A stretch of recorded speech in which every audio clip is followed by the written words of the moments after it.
What's up, everyone? This is Phillip, and in this video, we're going to be watching Teal Swan. Teal Swan is a spiritual teacher, a very popular YouTuber.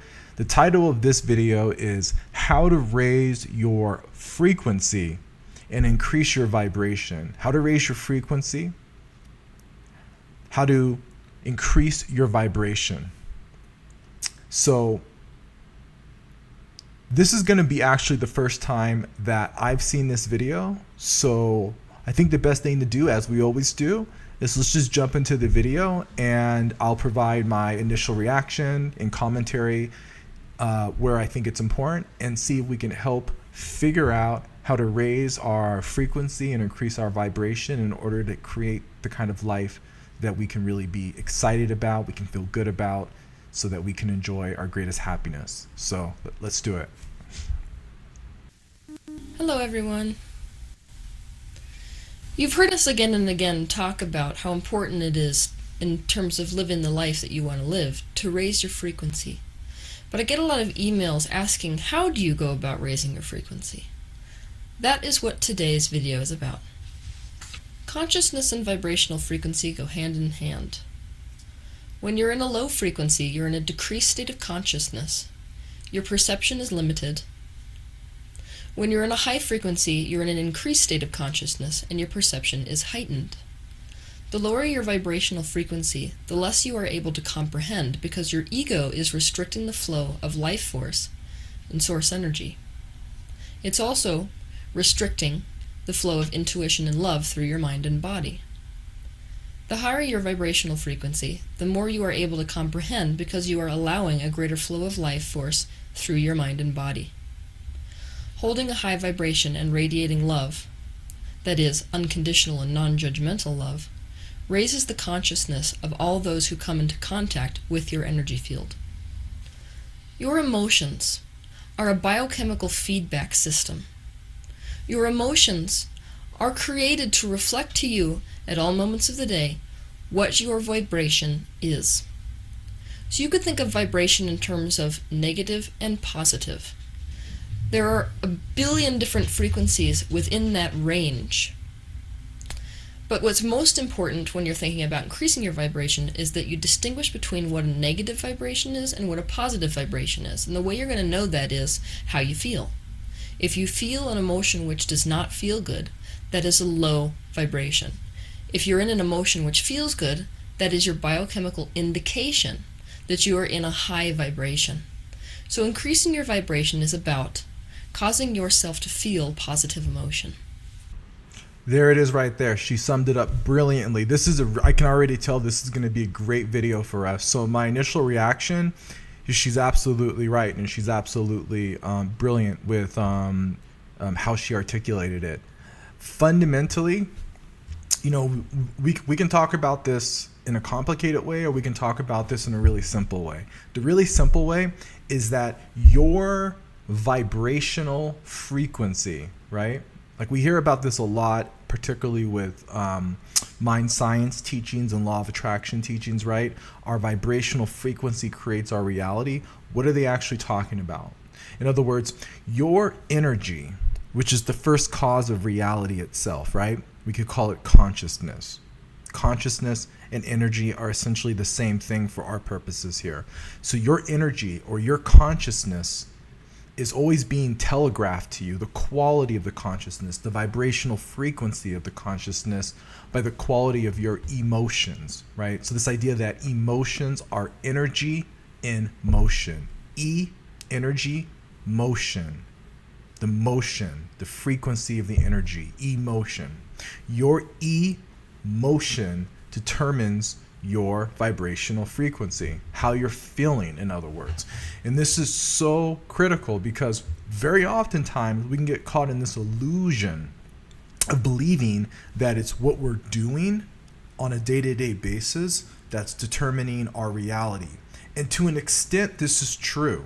Like, for example, I cannot, get to the gym unless I take the action of getting into the car.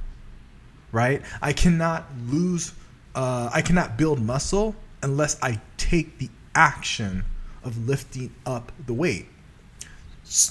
And particularly in the Western world, we take this to the extreme, where we are often led to believe that it's really 100% action and very little of anything else that determines our level of success, what we can create, the life that we can live. And this is a misunderstanding of the true nature and way of life and how to increase your vibrational frequency. Because if you are lifting weights or you're going to the gym, but then let's say you're feeling fat, you're feeling overweight, you're feeling lousy, you're feeling like you're wasting your time, you're feeling unattractive, then what's going to happen is you're going to sabotage yourself, right? Where your workout isn't going to be high quality, or the next day something's going to pop up in your holographic reality where you're not able to go to the gym that day because maybe you have to go to work early, or because the kids are creating issues at home, or you just don't have the motivation. You're just so sleepy. I just can't get to the gym. You know what I'm talking about, right? All of that stuff is actually being orchestrated by you. You are the master, you're the puppeteer of your own reality. And so versus if you are feeling fit, feeling lean, feeling ripped, feeling energetic, right? Those workout sessions become easier and easier and easier. And this is this idea of like emotion, or emotion increasing your vibrational frequency, making things easier for you in life or making things harder for you in life. So what is it that creates emotion? It's thoughts. Your emotions reflect your thoughts, and thoughts are a vibration. So you in your life are picking... I'm going to make one addendum to that statement. I don't necessarily entirely agree that thought is the first cause of emotion. I look at it as a sort of self-reinforcing system where emotion can create emotion. Thought can create emotion. Emotion can create thought. Thought can create emotion. Emotion can create emotion. Thoughts create more thoughts that are likened to those thoughts, right? Your actions can create emotions, right? If I'm sitting like this, like I'm hunched, my back is hunched, right? If I'm just like this, then I feel like a fucking fool, right? Now, I just said it right there. I feel like a fool, right? Versus if I sit up straight, right? I get my life together, or I feel like my life is together just by sitting up straight, right? So your physiology can create your emotions, your perceptions, right? I can look out and perceive reality. It's 98 degrees Fahrenheit outside, or it's going to be 98 degrees today outside. It's going to be a hot day. That makes me feel bad, right? Or I could say today's going to be a hot day where I'll be able to get a little bit of sun, get a little bit of vitamin D, get a little bit of a tan. It's going to be a great day, right? In other words, my perception can influence my emotions, right? So your emotions are, I would just say, influenced by your state of being. And your state of being is the totality of your thoughts, emotions, sensations, right? If something's hot, that can really make you feel like, you put your hand on a hot skillet, the sensation can make you feel a certain way, right? Versus it's hot outside and you have a nice, cool glass of blueberry, whatever. Now you feel good, right? So in other words, thoughts, emotions, sensations, perceptions, actions, behaviors, and habits.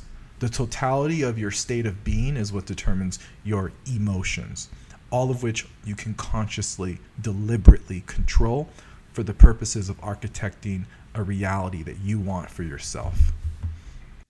Thoughts which either vibrate at a high frequency or a lower frequency. Anywhere in between, really. But we want to think about what thoughts we're thinking that cause us to feel good or cause us to feel not so good. If you want to increase your vibration, the absolute trump card is to choose thoughts which cause you to feel emotionally good. Nothing is more important than the thoughts you are thinking and whatever you're paying attention to or focusing on. This is what enables a person to maintain a super high frequency while interacting with people who hold a super low frequency. You cannot focus on things that cause you to feel bad and hold a high vibration. You must focus on things that cause you to feel good to hold a high vibration.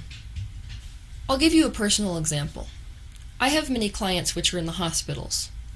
I am doing absolutely no good for myself or for them if I walk into the room and immediately focus on the injustice that the insurance companies are doing to them, their state of incredible illness, or the deep suffering that they're in. When I do this, I am not practicing unconditional love for them. I'm focusing negatively towards them and their situation.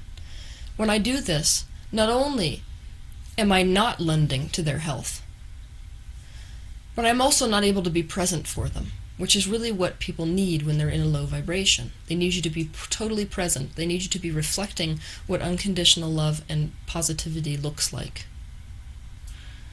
If I walk into a hospital room with someone who is suffering and I focus on their suffering instead of wellness, my frequency will immediately decrease. What do we do instead? We walk into the room and we focus on our vision of them in a perfect state of health. We focus on anything that would... By the way, this is just a reaction to this. This is very often the root cause of how many people, many cultures, many of you who are watching this may know people who have been able to do this, or maybe you can do it yourself. This idea of being a miracle worker, right? Like, wow, I met this woman, and within, being in her presence, I just was healed, right? You ever met people who can do this kind of like miracle work? I know there's a lot of, skepticism, and rightfully so, but there is, in my view, something to this notion of, like, for example, there are people, you got to be careful because there's a lot of scams too, but oftentimes a lot of these scams originate from a fundamental truth or an element of trueness to this, right? This idea that, some people have the ability to heal others just by being in their presence, right? And the reason why is, for example, like, let's say you are, you go into a hospital like she's saying, and everyone in that hospital, when they go into that hospital room and look at that woman who's in the hospital bed, they hold the mental image of that person in a state of sickness, or a state of cancer, or a state of illness, or a state of whatever the condition is. Whereas what the miracle worker would do is walk into that hospital and hold the frequency of perfect health. In other words, they would see that person, not their material self, not their physical self as they currently are, but in their mind's eye. In other words, in their imagination, which we could also call the mind of God, or what we could also call this notion of a third eye. The mind of imagination, the third eye, is in your imagination, or in God's mind. You imagine that person as having perfect health.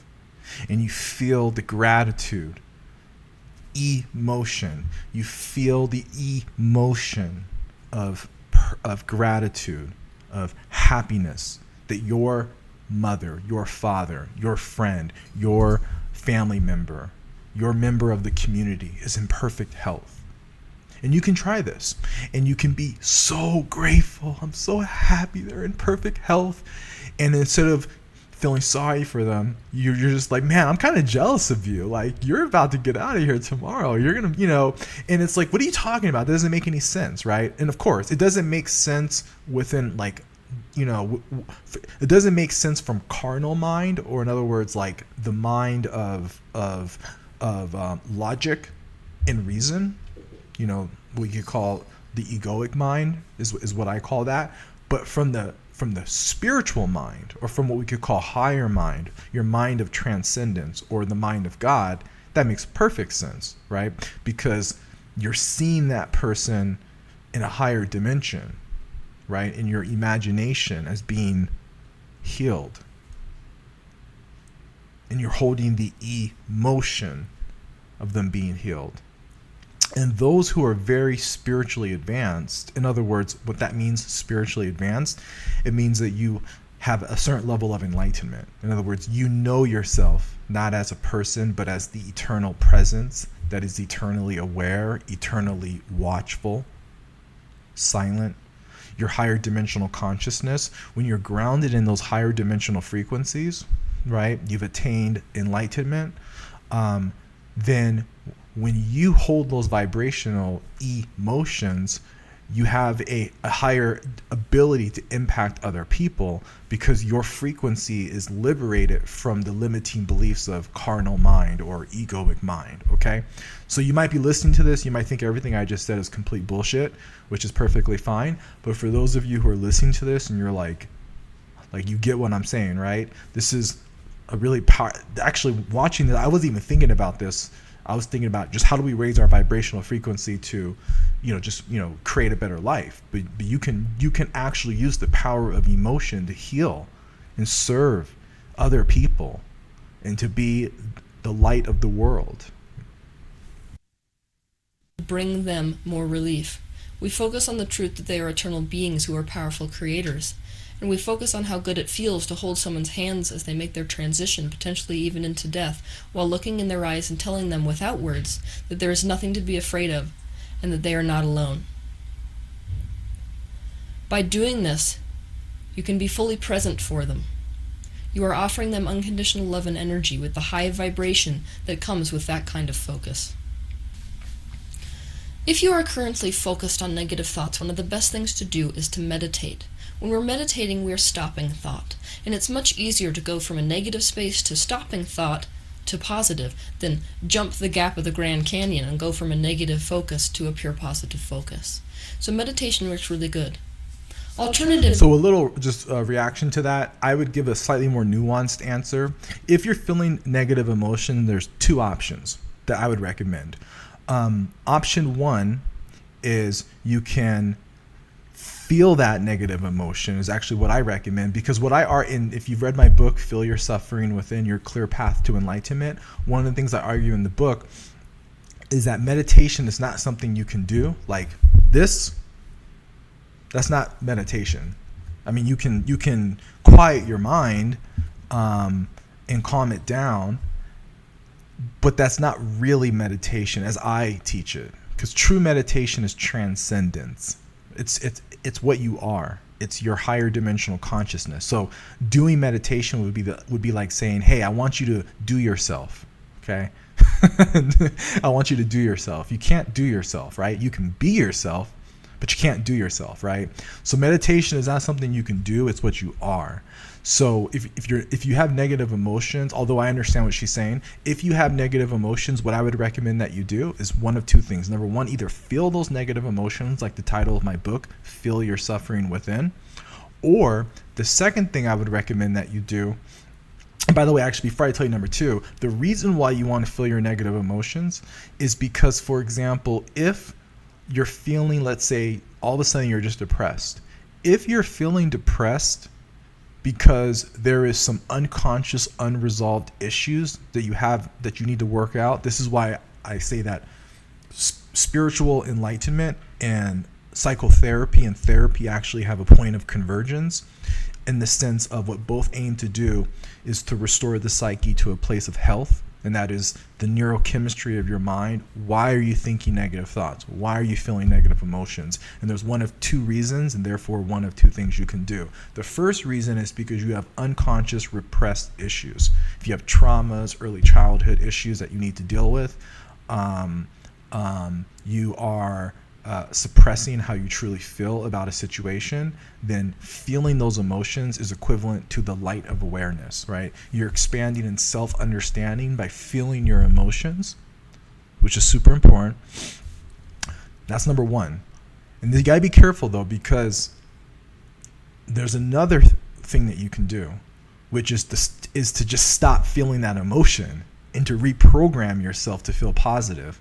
So another thing you can do if you're feeling like depressed is you can just cultivate, what is the polar opposite of depressed? I would say euphoria. Euphoria is the polar opposite of depression. So if you just repeat the mantra, euphoria, I am euphoric, I am euphoric, I am blissful, I am happy, you can actually feel that emotion just by repeating that word, right? And that is reprogramming your neurochemistry. So you can feel better by just feeling better, right? Because sometimes it's conditioning. And the reason why I say it's nuanced is because feeling positive emotions, because you're trying to suppress negative emotions, not dealing with underlying trauma or issues in your life, is actually ineffective. Likewise, if you already have felt that depression and you already know the reason, you've already dealt with the issue, well, now you just need to deal with the underlying negative conditioning by reprogramming your brain to feel better. And it's very nuanced, right? Because how do you know if your emotion is coming from a place of darkness where you need to deal with some issues in your life, or if it's just coming from a place of like just structural negative conditioning and you need to cultivate a positive emotion? And the answer to how you know the difference is it's the question of self-awareness, to know yourself, to understand your psyche, to be able to know that nuance, and it just comes with practice. But this is a great difficulty, and one of the reasons why for a lot of people mental health is so elusive and why suffering is so pervasive, right? We go to therapy because we just don't understand why we're feeling these negative emotions. And if we're not careful, we can be convinced that it's because of something happened in our early childhood, right? Going all the way back to early psychodynamic psychology and psychoanalysis. And that may be true. There may be something that you have to deal with. But also it could be that the reason why you're feeling bad is because you've just been practicing the habit of feeling bad, right? If I wake up every single day at 12 o'clock in the middle of the day, and then all of a sudden I try to wake up at 6 a.m. in the morning, it's going to be hard as hell to wake up that early. That's not because I have a deep-seated unconscious issue I need therapy with.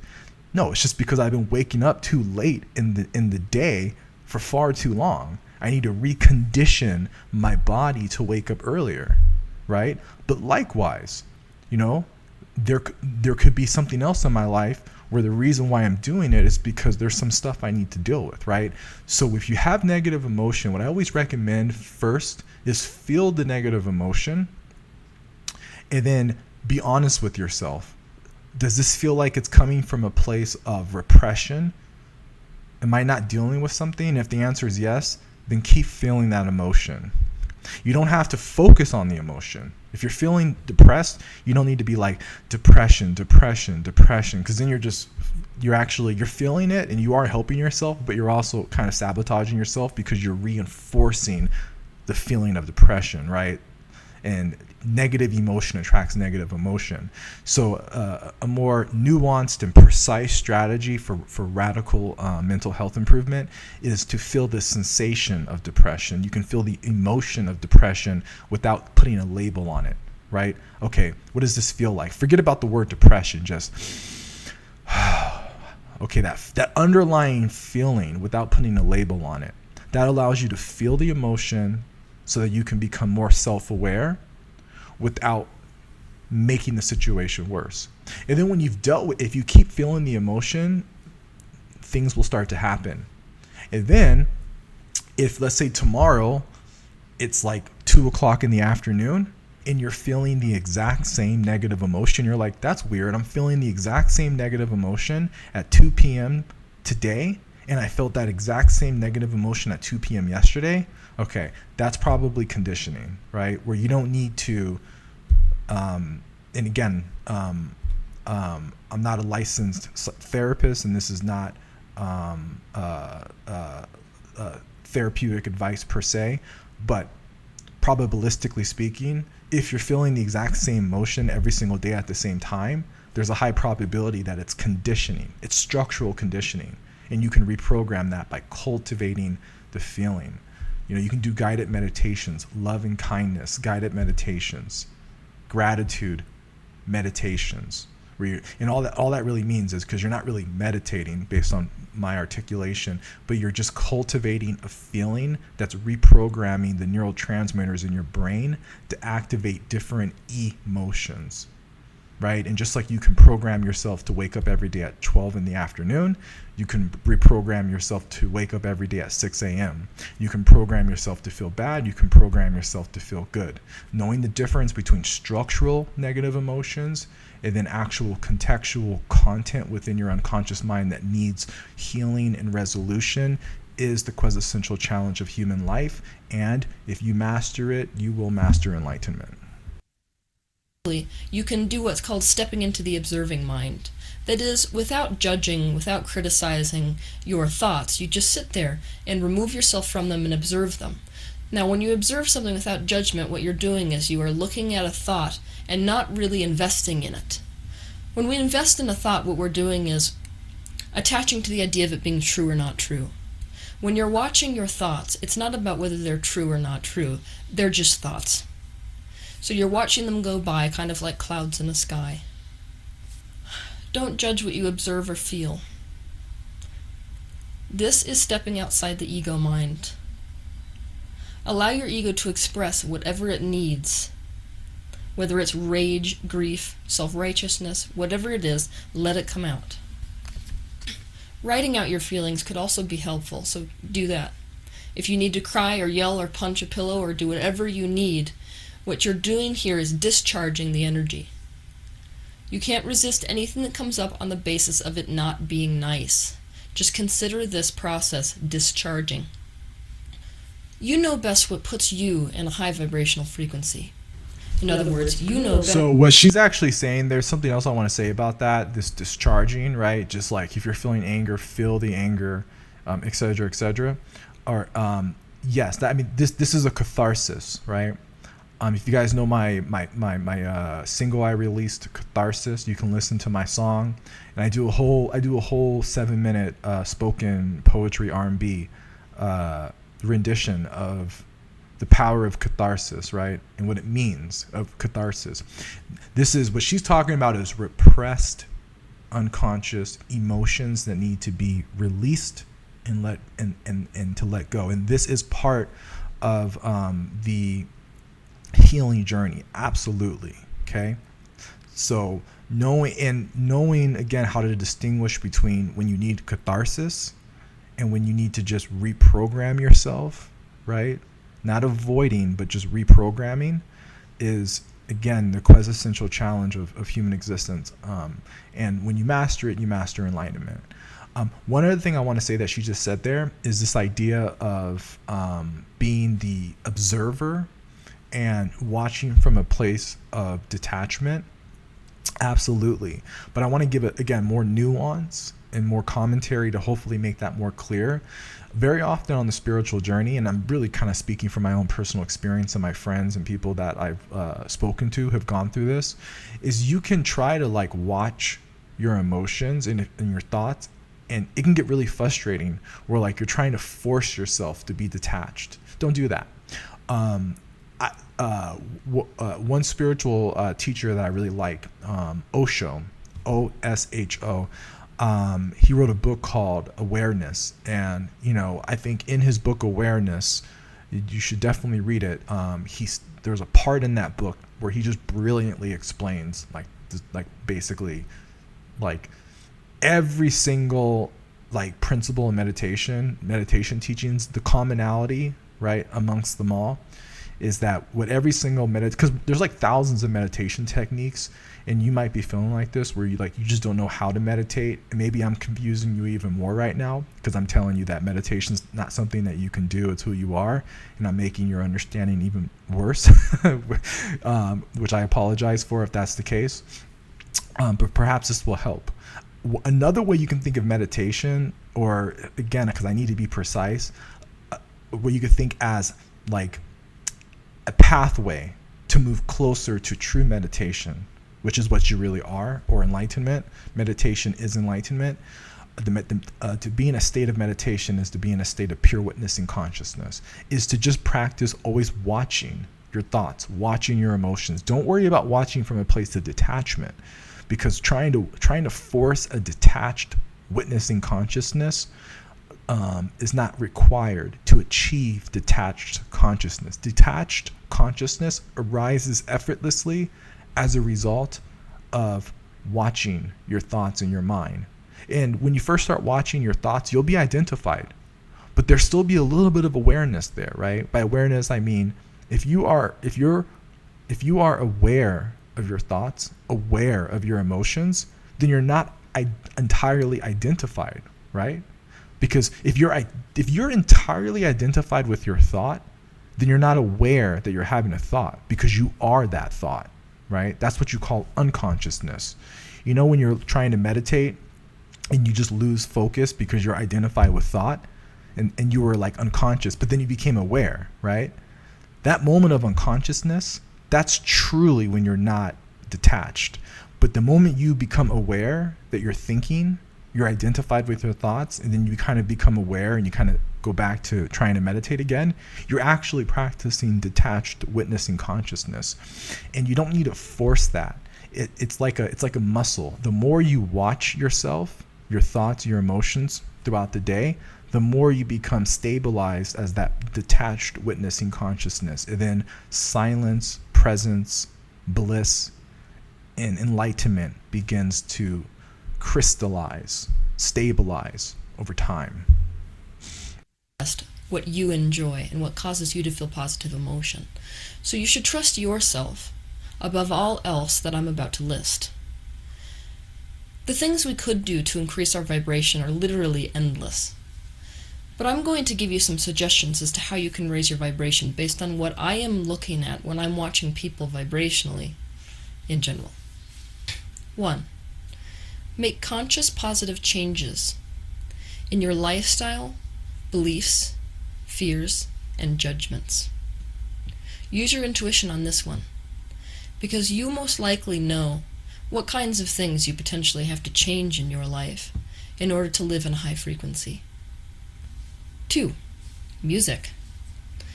Music is one of the most amazing vibrational tools we have, because it crosses all boundaries and it's kind of sidestepping the ego. The ego does not resist the high frequency of music.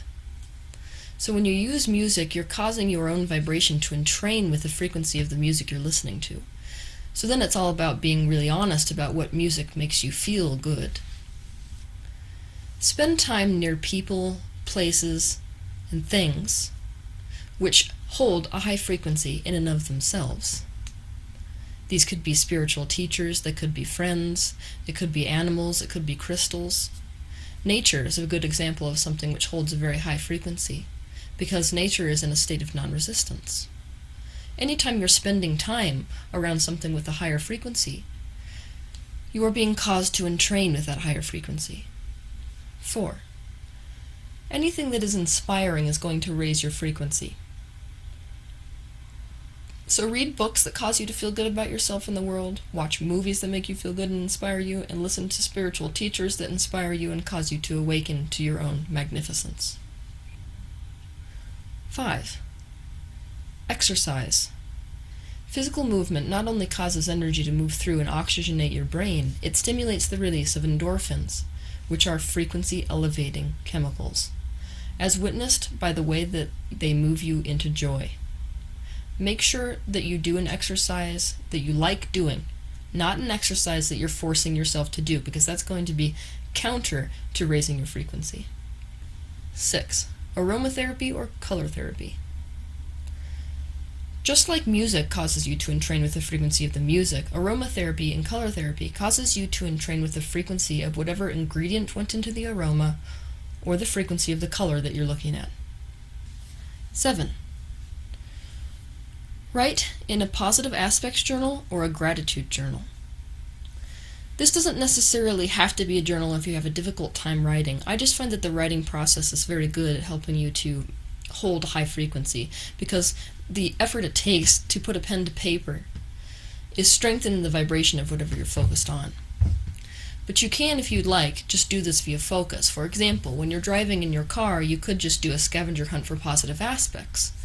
So you could drive around and basically approach the world like this.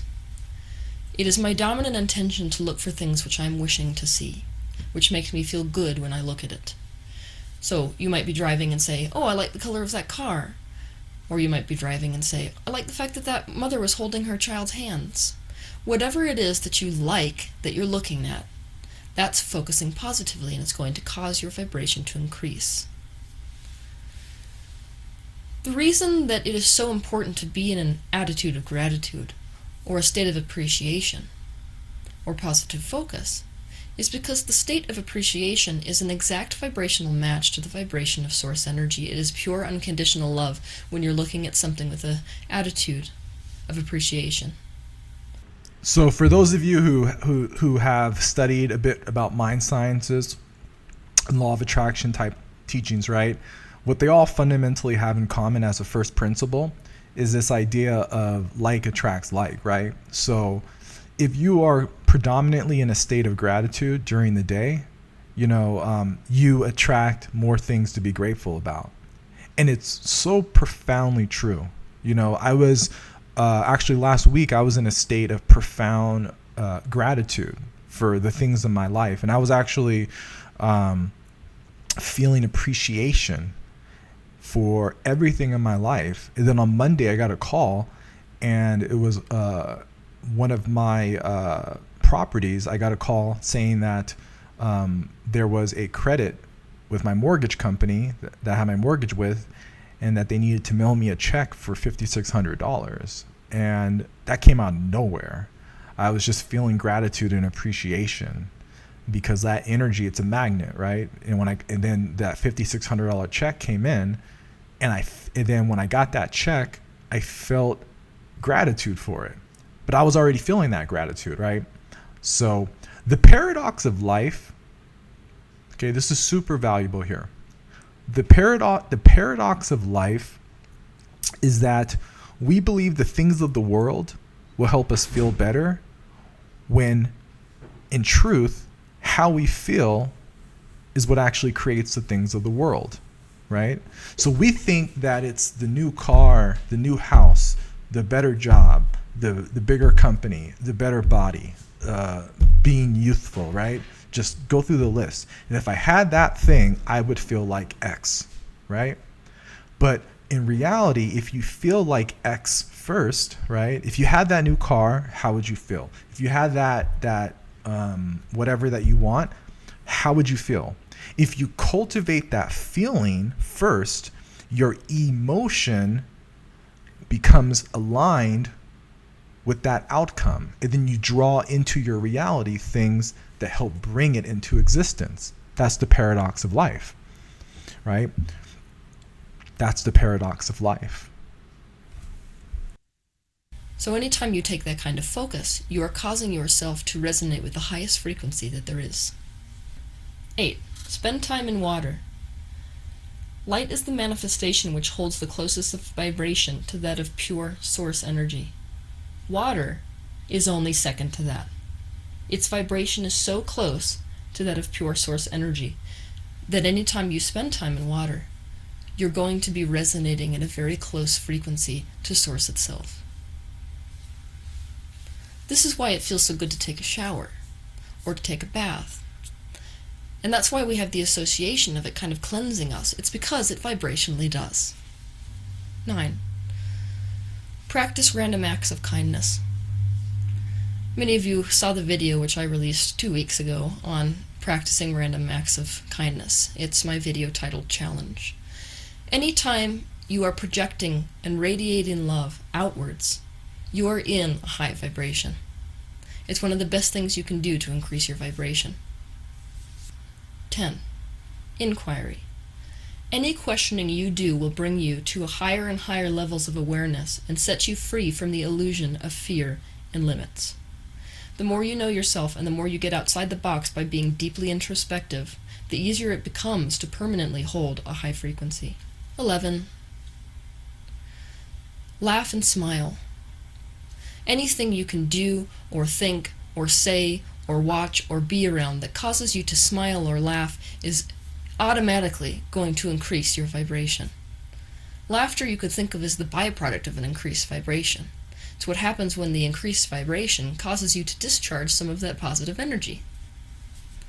So spend time really trying to seek out those things which cause you to smile and laugh. You're going to have to dedicate yourself to happiness and prioritize your own personal happiness above everything else if you really care to raise your frequency. If you are dedicated to raising your frequency, you can't afford the luxury of a negative thought. If you have a negative thought, however, you should never resist it. By getting frustrated that you had it, you are resisting resistance. In other words, you're fighting fire with fire. So just accept that you are where you are, express it in a healthy way, and then move in the direction of feeling better emotionally. Anything that brings you joy is going to help raise your frequency. But I want you to remember something very important. When it comes to raising your frequency, it isn't the other thing that you're spending time around that's causing your frequency to raise. Because nothing can impose itself on your reality. So all that's happening when you're introducing something like music, or an aroma, or a person, is that that thing is offering its high vibration. It is your choice now to assume or adopt that vibration as your own, and to entrain with it. That is always a choice. Sometimes it doesn't feel conscious that we make that choice, but it is always a choice. You are the one who is ultimately increasing your vibration. Nothing else can cause you to do that.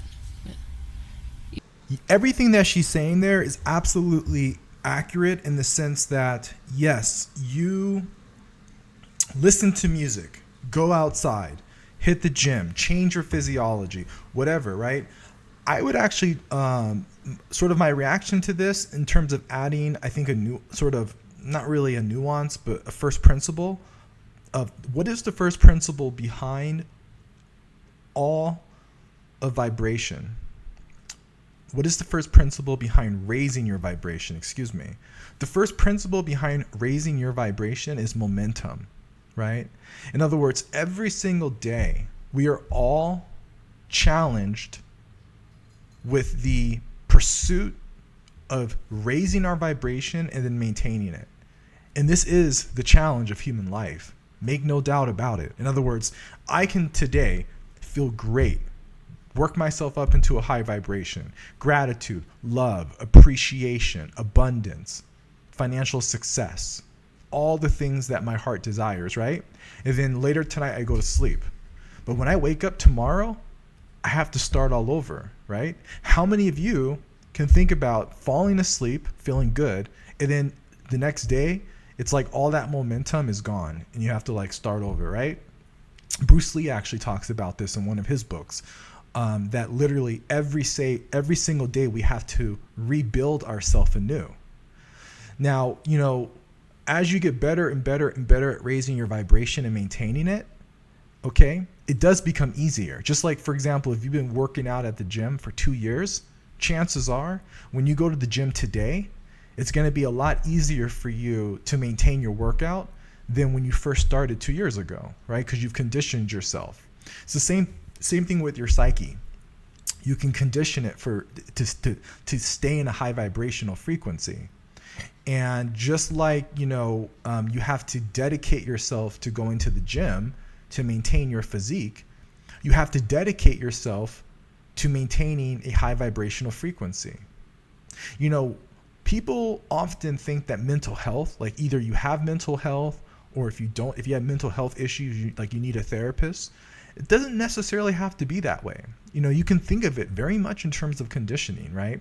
Very often when I meet people who are in need of mental health, what I observe when I interact with them is that they have conditioned really negative internal representations about themselves or about their personal reality, right?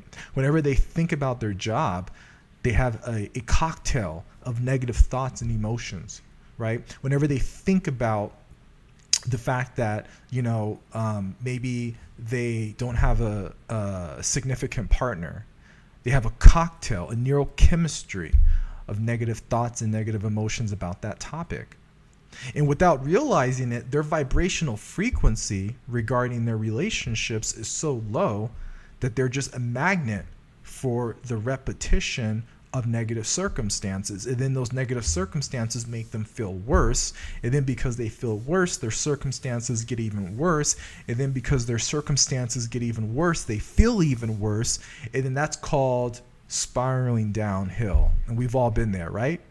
And how many of us can also attest to the fact that maybe when it comes to like our careers, we are fucking crushing it right now. Like we're just killing it. We're making money.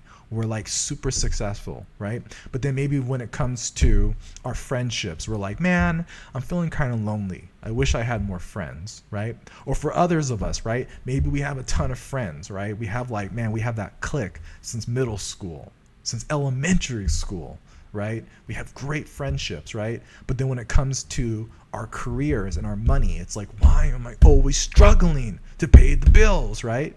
And the answer is because your vibrational frequency, in other words, your internal representations, in other words, your thoughts, emotions, sensations, perceptions, and actions, your state of being in one category of your life can be very high. In another category, it can be very low. And spirituality, or the process of achieving self-realization or enlightenment, is ultimately the process of becoming aware of your state of being in every category of your life. And you say, wow, now I see why my friendships are struggling. Or now I see why I'm lonely. Because every single day, I'm feeling the feelings of being lonely. I'm thinking the thoughts of not having friendships. That's why it's happening. Enlightenment. And then you realize that you can change your emotions. And at first it's difficult, just like going to the gym. It's difficult at first, but you persist, you practice new thoughts, new emotions. And over time, I promise you, you will transform every area of your life until you are able to architect infinite possibilities, your infinite possibilities for yourself through the power of your imagination, the power of your third eye, the power of God's mind. And this is why, to me, spiritual enlightenment is such a valuable pursuit, because it is the first principle of all. It's the essence of what you are. Principles that can be taught with universal language, simple language. Consciousness, pure consciousness, is pure infinity. It's pure silence. It's infinite potentiality. It's an empty void.